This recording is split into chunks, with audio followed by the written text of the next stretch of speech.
Hey girl, Marissa here. You are listening to the Codependent podcast. As a young woman, you have been raised, reinforced, and rewarded for putting the needs of others above your own. That is, for being codependent. Now in your 20s, you're exhausted, exasperated, and enveloped in crap relationships, especially the one you have with yourself.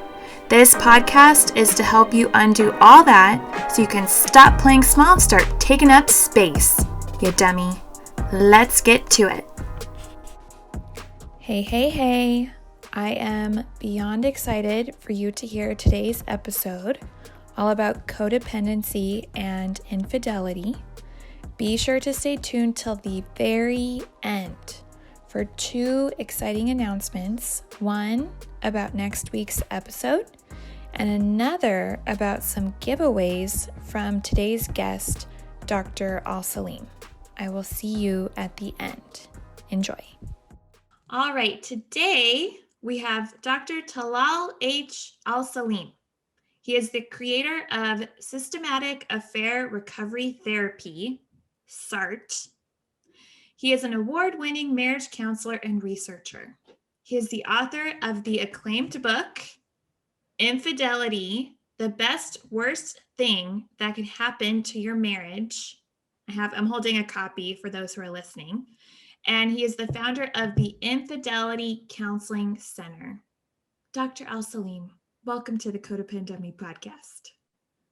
Thank you. It's a pleasure to be on your podcast. I'm very excited to talk about codependency and that correlates with infidelity.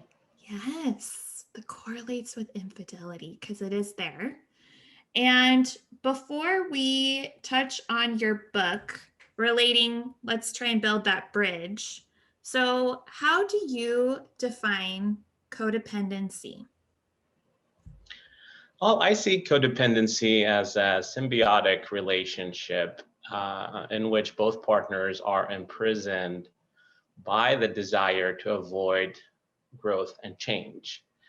And in a sense, both partners in the codependency relationship are benefiting from one another, but it's not really a good kind of benefit. It's the benefit of having someone to overly rely on in an unhealthy way, psychologically, emotionally, and physically, but also the benefit of somebody who accepts you unconditionally, even if you're not a good partner. Mm-hmm. So that's kind of how I define it.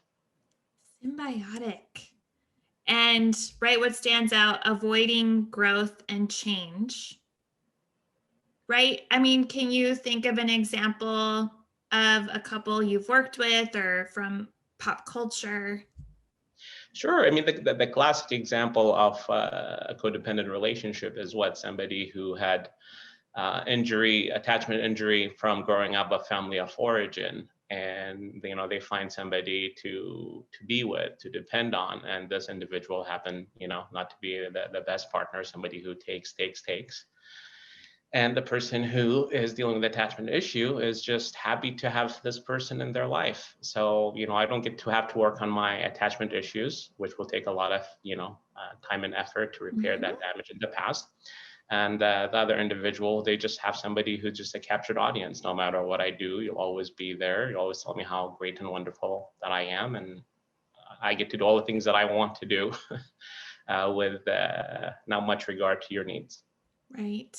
That's kind of like the classic example that most clinicians encounter. Right. Okay. So, right, symbiotic. No one's growing or progressing. Someone's give, and take, and they're both content with that cycle, that dynamic. And, right, building the bridge to infidelity, right? What happens when someone in that dynamic goes elsewhere, right? Sure. So I have a quote. Yeah. So everybody, I read Dr. Alsaleem's book. If you've dealt with infidelity, apparently, right, it's like 57% of males admit to being unfaithful in their lifetime, and 54% of women, if I recall. Roughly. Yeah. Yes, so a large percentage of the population have been involved with infidelity, and we actually have quite a few folks who fantasize about infidelity, but they don't do it because they worry about the consequences of discovery. So on page 21, you state the unfaithful and the betrayed both played a part in allowing the relationship to deteriorate to the critical point of infidelity. So, how do you see codependency in one partner? I know we've generally talked about this, but how do you see specifically how codependency in one partner could contribute to infidelity in another? Okay.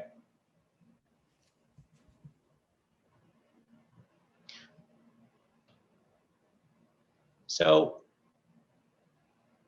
that the first thing that comes to mind is, again, as much as we say that this is a dysfunctional relationship that people are aware of most of the time, but somehow they're content by it, at some point of time, the scales get tipped, right? Because it is not sustainable long-term to be in a codependent relationship, meaning at some point of time, one of the members in the relationship is going to go without having their needs met in the relationship, whether they're emotional, physical, or spiritual, or any label we can put on it. Right. And when you have that situation when needs are not being met, you're going to find another outlet to meet those needs. So that's one direct way, concrete way where this could happen. Right. But sometimes another manifestation of this would be a burnout, right? To have somebody to be enmeshed with you, rely on you all the time, sometimes can lead to the point where, it's exhausting to be in that kind of relationship. I want to be with somebody who maybe can be an equal partner, what I don't have to be that rock they rely on every little thing. So that's another way where it could lead to that as well. Mm-hmm. Right. So two situations where you're like, it's obvious, but it's not. Codependent relationships are not sustainable. They're just not. And so eventually, if, right, you are the give person, or you're the take, in the long term, it's not sustainable. And you might look for your needs to be met elsewhere. Sure. And to kind of elaborate on this piece of give, and take. I always tell my couples that a sacrifice is a bad thing to do in a relationship. And a lot of times I get a lot of raised eyebrows, like, what do you mean? When you love somebody, you sacrifice. I say a healthy relationship is built on compromise, not a sacrifice. Because in a sacrifice, the other person is getting 100% what they want and you're going without. And we're not, as much as we think we're altruistic, we're not really that altruistic. Meaning, if I'm sacrificing today, I'm expecting that somehow down the road that you're going to reciprocate that sacrifice, right? And a sacrifice is, again, a blank check. I did this for you now. Down the road, some situation is going to come up and I expect you to do this. And sometimes the person who's receiving the sacrifice or benefiting from the sacrifice today, they might not be aware there's a sticker price that they have to pay down the road. Which always lead to resentment. And again, and when you have that resentment breeds dissatisfaction, and that's, again, open up those doors of entertaining other partners who might be more suitable. Right. I think codependents are notorious self-sacrificers and thus resentment builders. And potentially they'll go outside or, again, push the partner to go elsewhere because everyone's resentful in that situation, right? Sure. Partner, I didn't know there was a sticker price. Codependent, you owe me. Yep. And then potentially going elsewhere. So codependent relationships are not sustainable.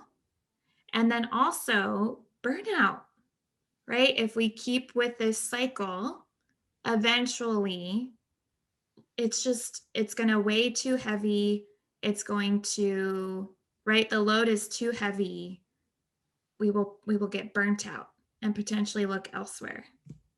Absolutely. And in addition to that, it set the stage for a very unrealistic way of living, right? If I get accustomed to sacrifices on a regular basis, That's something that you're always going to have to one out, as time goes by, because again, you set the stage of, this is not a reciprocal type of relationship. This is a relationship where somebody can give and the other person can receive. And as much as from the person who believes giving the sacrifice, this will make my partner love me and appreciate me, you're just saying that this is the salt and gas. You're just saying that from their perspective, it might not be seen as sacrifice. It might seem like this is what you owe me. And that's the power disparity piece. So it might be sacrifice from your end, but for me, that's just a daily interaction. That's what you're supposed to do. Right. The precedence is set. Eventually, that could lead to burnout just because the expectation is so high. Correct. Okay. So, next quote on page 104, you did talk about how potentially, right, a lot of your book does deal with, right, a couple is together, infidelity happens, and trying to create resolution, healing. And so on page 104, you say, if you go too light and shield your partner from experiencing the pain they should experience as a result of their behavior, they will not learn because you are telling them there are no consequences for such acts. So how can codependents potentially, right, challenge the healing or obstruct the healing for a couple post-infidelity if they're too light? Excellent question. So I'll start with emphasizing that from my vantage point, and this is kind of one of the cornerstone of the systematic affair recovery therapy model, is that what healing doesn't always mean repairing the relationship. Healing means that you're healing from the trauma, and the trauma can be a catalyst for growth and change. This growth and change can take the form of repairing the relationship and addressing those individual, dyadic, socio-environmental factors that have led to infidelity, or coming to the conclusion that this is about a relationship and you need to grow individually. Hence, the emphasis on that need to be able to look at how we got here and being able to experience the pain and discomfort of accepting that realization and growing from it, regardless of where the destination is. Healing from infidelity on its own is a very challenging process. If you want to look at the statistic, and this is just with or without codependency, about, I'd say 33% of couples manage to actually repair their relationship after infidelity, which is significantly low, in terms of when people looking about prognosis. Right. Now you add codependency, it makes the treatment a lot more challenging. And I'll explore the different ways where this presents a challenge. The first one, it's when you're dealing with codependency and a journey of healing from infidelity, it is very difficult for for the unfaithful to be accountable, and failing to having that accountability for the acts of infidelity, it's going to set the stage for not being able to introspect and make some of the changes needed. Right. Now, in the other quote that you mentioned, I say that, everybody had a role to play in infidelity. Infidelity doesn't happen out of nowhere. I want to be crystal clear about this, because sometimes people kind of mistake this to say, are you blaming the betrayed for the infidelity? No. What I'm saying is that the unfaithful is 100% responsible for acting on the individual and the dyadic and the socio-environmental factors that led to infidelity. So I always give the example, even if you have the worst partner in the universe and you're not happy with them, you have choices, right? You can take them to counseling, you can stop before you become unfaithful. So unfaithful, 100% responsible for that choice. But the betrayed need to be able to introspect and look at what part they played into, seeing the signs and not doing anything about it. Right. To me, that's a fine line, which bring it back to the difficulty into, if you're, as the clinician, you're trying to hold the unfaithful and the betrayed accountable for the parts that led to the infidelity, and you have codependent relationship, you're having to sell two people on accountability, right? Wow. Because sometimes, the unfaithful is already going to be not willing to take accountability, and if you're the betrayed and making excuses for them, you're fighting two people in the clinical setting to try to show them that we need to have that accountability. Right. So that's one piece of it. The other piece, that if we don't take that accountability, we're not going to be able to do the second step, which is making the changes that needed to address those issues that led to infidelity. Another aspect of this is that failure to take accountability and make those changes, and having those changes being sustainable, it will deepen the dysfunction of codependency, meaning if prior to infidelity, we have this dynamic of I accept you for who you are no matter what, here I am, I did the most horrible, awful thing that you can think of the relationship, and despite that, you still accept me unconditionally. Mm-hmm. So it has the potential for deepening that dysfunction of the codependency piece. Right. So lack of accountability, potentially in both partners. Yep. The second challenge was if there's no accountability, we're not going to be introspective and make any changes. And potentially, third difficulty, obstruction, we are going to dig ourselves deeper into this codependent relationship because you really accept me, warts and all, infidelity and all, and we're just that much more symbiotic, enmeshed, codependent. It's really more of a green light. I do whatever I want, because if I did this and you're still with me and you didn't hold me accountable to make any changes, anything goes at this point of time, including infidelity down the road. Anything goes. Green light. Yeah, I am having flashbacks to my most codependent relationships during my 20s. I discovered plans to be unfaithful by my then boyfriend. I was devastated and confronted him via text. And I remember he came, I think after work, we were going to talk about it. We didn't really talk about it. And just like, oh, thankfully you discovered it. I realized what a mistake I made. And we really just no changes, no introspection by either of us, and total just deeper in our codependency. And then that led to actual infidelity. So sure. And what you described is, again, it's common in a codependent relationship, is this pseudo attempt at repair, right? Just one small gesture becomes more meaningful. Well, at least the other person acknowledged it when I confronted them. They didn't deny it, and that's good enough for me. Mm-hmm. We don't have to do all these other steps. And another aspect of this too is the codependency that the unfaithful will have with the third party, which is the term that I use to describe the other man or the woman in the affair. Yes. And that can make the healing journey not just only challenging, but impossible at times, because I always, clinically speaking, you cannot help the couple embark on this journey of healing if the door to the third party is still open.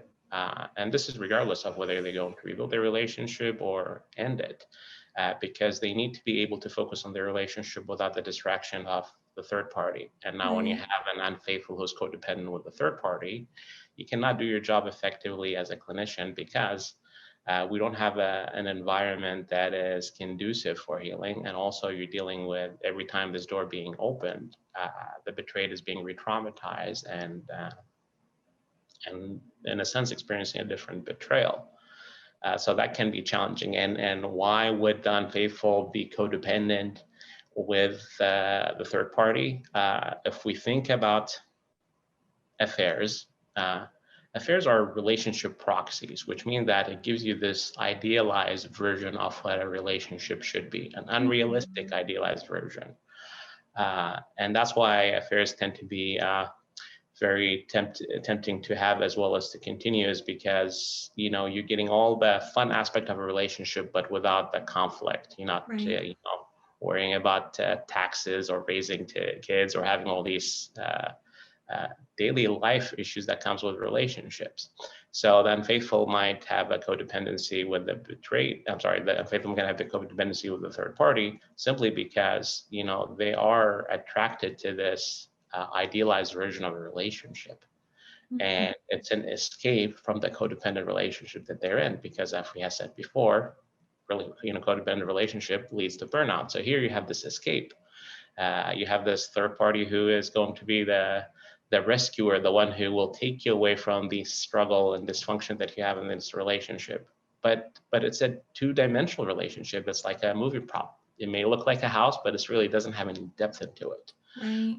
But the unfaithful doesn't realize that until after they cross those lines and realize that relationship was not perfect. Mm-hmm. Right. I have this quote from page 161.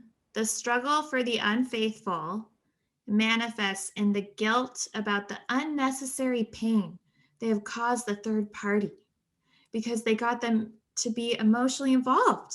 And now they're going back to rebuild their marriage, right? This poor unfaithful stuck in this codependent triangle where, yeah, I know, again, like reflecting on these codependent relationships I had with infidelity involved.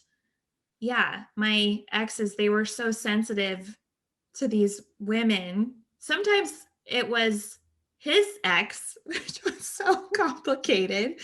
But yeah, she reached out because a family member died, or, she's having a really hard time with work, right? And so she was leaning on him too, but without as much obligation. Like you said, taxes, children, right? Things that do weigh on an actual couple. But yeah, I would get the excuse of, oh, well, she reached out. She's having a hard time. I didn't want to be rude. Codependent. And what you bring up too, also that's a somewhat of a unique pattern for infidelity codependent relationship, which is what that the third party somehow is being put on a pedestal in comparison to the betrayed. Now, granted, if somebody take themselves out of the relationship and look at this objectively, and you say, okay, well, the third party is a human being, they have their own thoughts and emotions, so of course they're going to experience pain because they got entangled, whether purposely or directly or indirectly, doesn't matter. They're going to experience that sense of loss for the relationship that they have with unfaithful. Mm-hmm. But in codependent relationship, there is that tendency of more emphasis on the third party's feeling versus the feelings of the betrayed. And part of this has to do with what, again, uh, the dynamic of codependent relationship was already skewed like that from the beginning, but also the third party is going to give the facade of being a better, more thoughtful, more worthy of my sympathy and empathy as a partner. Mm-hmm. Because again, I'm only seeing some sides of them. I'm not seeing the full picture. Right. So we could potentially, the unfaithful could be more codependent, sympathetic with the third party, right? And going back to, right, a pseudo-repair, I love that, right? Could potentially just breed more infidelity, Yep. right? Just sounds like codependency just really, really complicates things. It does. And like I said, just really, and part of it is because the dysfunction, the individual and dyadic dysfunction already inherent in the codependent relationship. And when you add infidelity to it, you're just adding more fuel to the fire. You're just adding more fuel. All right. I have this quote. Let's see how this flows. 2 more quotes. Sure.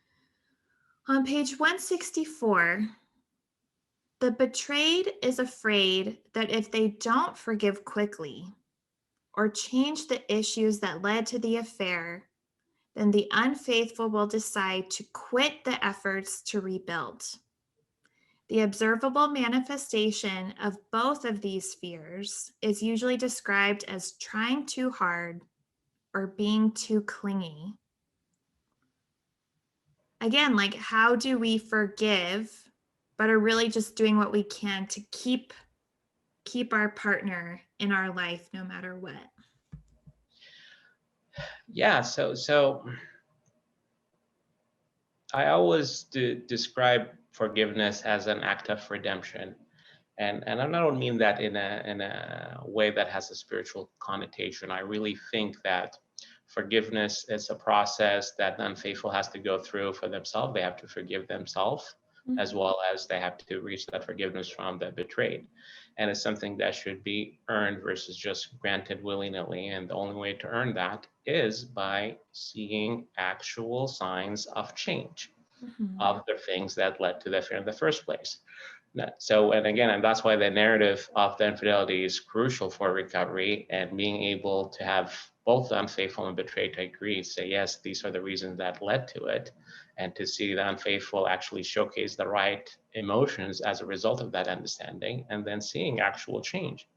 But if we have a codependent relationship where there is no accountability, there's no willingness to take responsibility, then there's probably not going to be actual science for change, right? So, and that's when sometimes the betrayed is forgiving, is because they feel, well, if I don't forgive right away, the other person is going to bail and I want to keep them here. But I'll give you a concrete example. Every now and then I work with a codependent relationship where I actually see the actual signs of this, like tangibly. I had two clients, two on separate occasions, where the betrayed, during the second session or third session, we're ready to forgive right away. This is without even us delving into any information. I had somebody who actually betrayed deliver flowers to the unfaithful in my office in the therapy session to say, you know what, I forgive you and I'm sorry you're going through this. Now, granted, there's nothing wrong with, despite your hurt and the pain as the betrayed, to still have some sympathy and empathy for the unfaithful. But there is a healthy level of that, and there is an unhealthy level of that. And that's, to me, the key between, genuine forgiveness versus a reactionary forgiveness.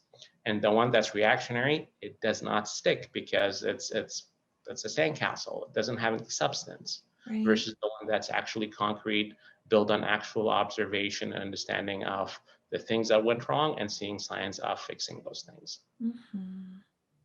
Right. So if there is infidelity, right, these very concrete steps, there has to be a narrative. Like, why did this happen between both of us? Accountability and responsibility, and changes over time. Not a bouquet of flowers for the unfaithful in the second or third session. That's just skipping everything, right? Like, what do you sense was being communicated with that bouquet? What were they saying underneath that gesture? Under that gesture is that I need you in my life. You hurt me, and I'm going to push down my hurt and show you that I'm a good partner. Please don't leave me. Please don't leave me. Right. Which, it's a sandcastle. It's a pseudo forgiveness, pseudo redemption, and we're just more codependent. Go ahead. Not only that, but and this gets more tricky, especially if the unfaithful is now having a separate codependent relationship with the third party, right? This may rob them from the clarity that they need to figure out whether or not they should continue that affair, right? It kind of allow that message of, okay, you want me so bad, I could continue to see both people at the same time. And not really have a clarity or take the time and effort to reflect, because really at the end of the day, if now all of a sudden this affair is the relationship that you want to be, that's fine, but at least take the time to do the math to lead you to that conclusion, versus having this ambiguous interaction with multiple people where you're that center of attention and nothing is really being resolved. Right. And it just have more complications. So just trying to capture a glimpse of what the unfaithful partner could be, because I think a lot of what I've been saying thus far, I'm kind of siding with the betrayed because I experienced that.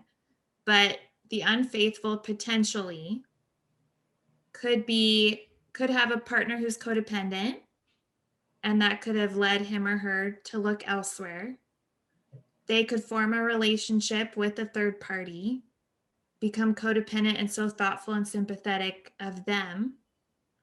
And if the infidelity is made aware to everybody, the unfaithful has a lot of reflecting and awareness building to do to really decide, do I want to continue with this third party? If not, how do I end things? Despite the fact that they're human, they have feelings. I can't continue to interact with them while repairing this relationship. Sure. And to make that even more concrete, the choice about what we do about the future of this relationship, whether we build together or heal individually, it needs to be a team choice. It's not the burden of the unfaithful. It's not the burden of the betrayed. And sometimes people in the midst of it, they think that they're the one who have to make that choice. And I was like, no, it's both of you have to decide on that, because if one person says yes and no, then it's a no. We need to have that consensus of choices. But in a codependent relationship, it is skewed in that sense of, well, it's one person's choice, whether it's betrayed, whether it's faithful, it just depends on what kind of codependency that they're in. And that's just very damaging, and also not really leading to resolution. One way this manifests, and especially if we're going on this issue of I forgive too quickly, right? If we didn't miss any of these reasons, didn't address all these reasons that led to infidelity, you're setting yourself up for a repeat of the same incident. And again, it's because the unfaithful in this situation, if the betrayed is the one who's forgiving to with them, it's like, well, I wasn't really ready to stay with you. You pressured me into it. You're buying me flowers, you're taking me on trips, you're doing all these things. I felt bad for you. I didn't really want to do this. Hence, I reopened the door to the third party, or whatever it goes in the first place. Right. So you talked about the roses or the bouquet in your therapy room. I think you had another example of forgiving too soon. Do you remember? Let me see. You said I have 2 clients, or maybe it was the 2 of them. Two. So yes, so this one I did not get to witness, but I heard about. Within so the infidelity happened with a coworker, husband and wife. The wife is the unfaithful partner. And this was with a friend of the couple, so to speak, so multiple levels of betrayal. And the discovery happened right in their anniversary celebration, which added more insult to injury. So the betrayed partner, got upset, broke a few things, yelled, screamed, but then when they went on their trip, on that same trip, he proposed, bought a ring to renew the vows, and he's the betrayed partner. Wow. Without going to counseling, without talking about anything, just simply that I'm upset, I knew about it. Okay, we didn't talk about why it happened, what we're going to do about it. I'm just going to renew, here's a new ring. And the person wasn't even, the betrayed, the unfaithful partner wasn't even acknowledging that what she did was inappropriate or had any plans about leaving the third party. Come back home from vacation, affair continues, nothing changed. And that's, again, what I highlight is that, people kind of mistake, what seems to be actual attempt to change as what needed to happen to fix the relationship issues. And it's not, it's a long road, and there are proper steps to get there. Something cannot be swept under the rug. Right, just completely avoiding the accountability or narrative accountability. And again, just digging ourselves deeper into this codependent hole with a ring and vow renewals added on top. Let's just get more codependent. Sure. Yeah. Another different version of codependency in a healthy way in terms of the attempt to repair, it would be when you have a couple who identified why the infidelity happened. So I'll give an example. Let's say they're dealing with a sexual affair, and then infidelity was caused because of compatibility issues between the partners.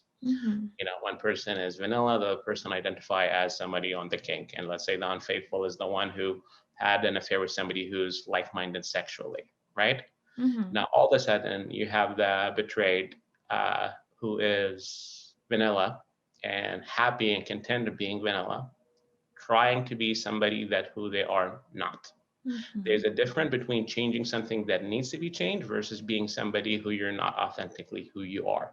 Right. So that's another way in terms of the codependency complicating the healing picture. So again, that's a different kind of change.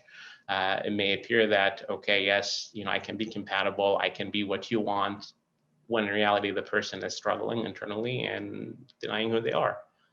But again, because of the codependency piece, I'm going to do this for you even if it hurts me.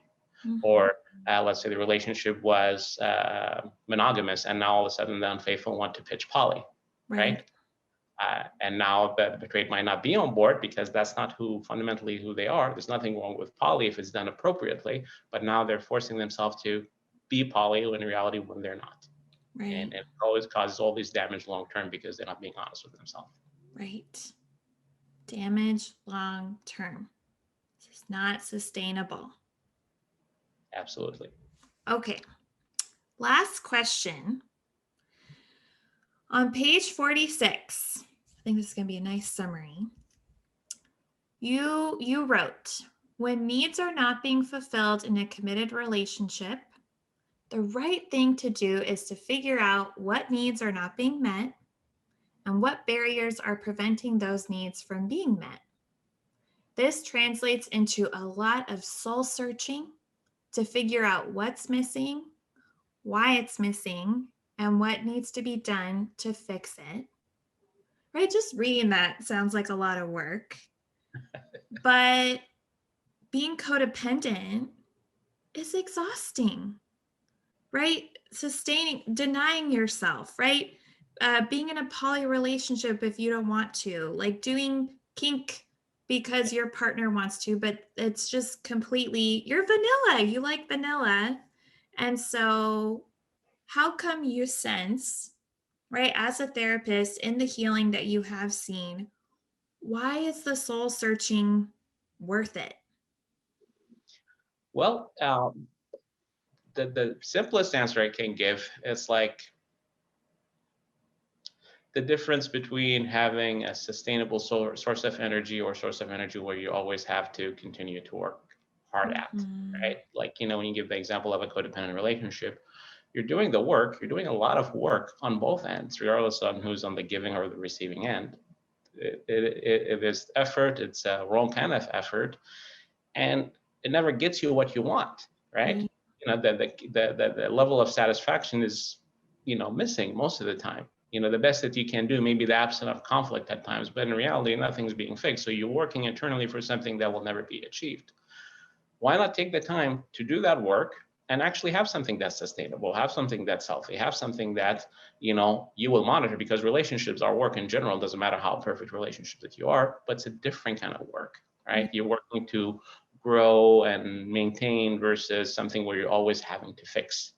And it doesn't matter how much time and effort you put in fixing, it just doesn't, it never works properly.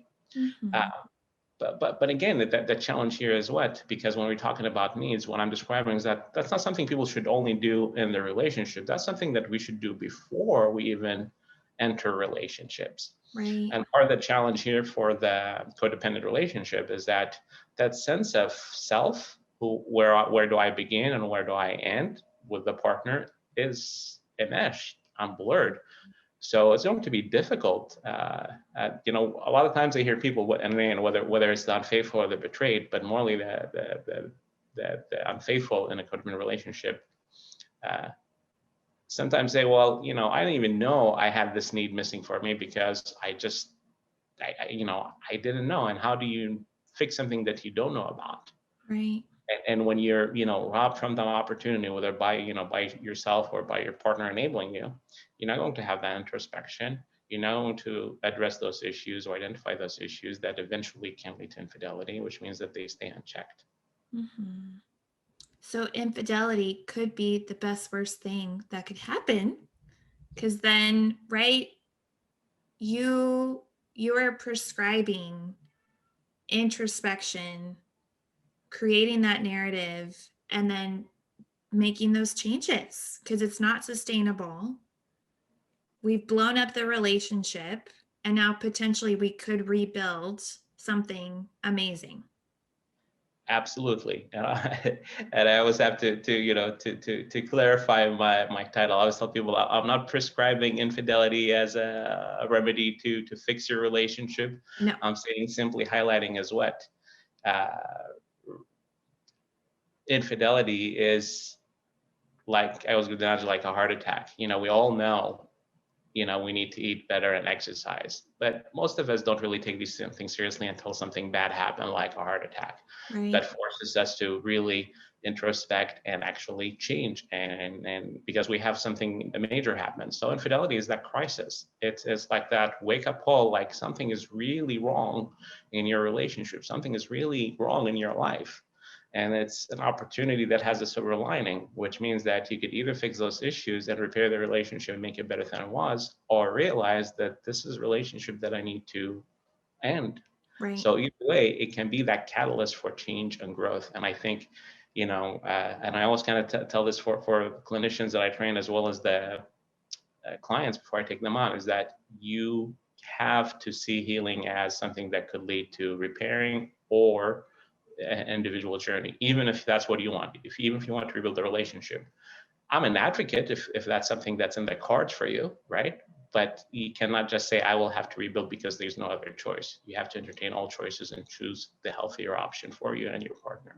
Mm-hmm. Right. So you're not prescribing infidelity. Everybody, we can do our own self-reflection and introspection before this happens. But either before, during, or after, right, there's an opportunity. So for those of you who are in the before and just listening to this interesting conversation, go be introspective, identify your needs, make changes to get them met. And if you are during or post infidelity, you can read this amazing book, which I will say, you have so many metaphors and I love them. I don't know if you know how many metaphors you have. Yeah, but like, you're like a heart attack or like driving a car. Like you just had all these, it was great. So yeah, you guys can read that. And where if someone's listening, if someone's resonating, where can they get a copy or find more information about you? Sure, it's available on Amazon and Audible. There's 2 versions of it. And folks can find me on the infidelitycounselingcenter.com or talalalsaleem.com for those who are interested in getting trained in systematic affair recovery therapy. Awesome. And I'll put all of that in the show notes. And you are offering a gift. Yes. What is the gift? Well, the assigned copy of my book for those who are interested in learning more about infidelity recovery and healing. And I leave that to your discretion of how you. Yeah, I think I will. So for those who listen, from the date that this airs, I will give 2 weeks for people to email their interest, and I'll pick a name out of a hat. Perfect. Yeah. Okay. All right. Well, thank you so much, Dr. Alsaleem. This was great. Everybody get a copy of his book, and we will see everybody next time. Pleasure. All right. You made it. And now 2 announcements. First, I'm going to have a part 2 to this episode next week and share about ways that I was codependent with married men and how my inability to have healthy boundaries, say no, and people-pleasing with them led to some very complicated situations. No affairs, but stay tuned. And number 2, second announcement, like Dr. Alsaleem and I discussed, you, dear listener, have 2 weeks to email me from May 3rd to May 17th to enter to win a free copy of his book, Infidelity, the best, worst thing that could happen to your marriage.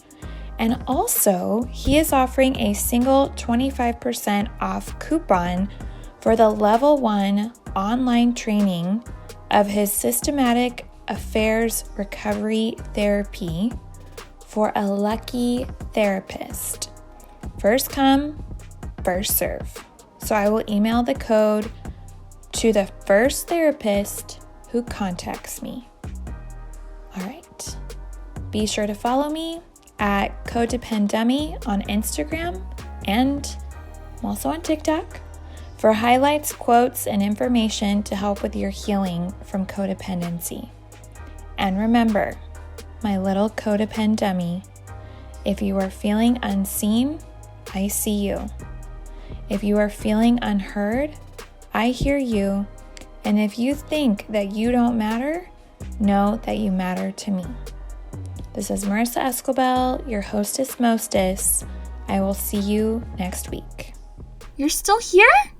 Just kidding. Girl, this is not therapy, and I'm not your therapist, okay? This podcast is designed to provide accurate and authoritative information in regards to the subject matter covered. It is given with the understanding that neither the host, the publisher, or the guests are rendering any legal, clinical, or other professional information. If you want or need a professional, you should find one.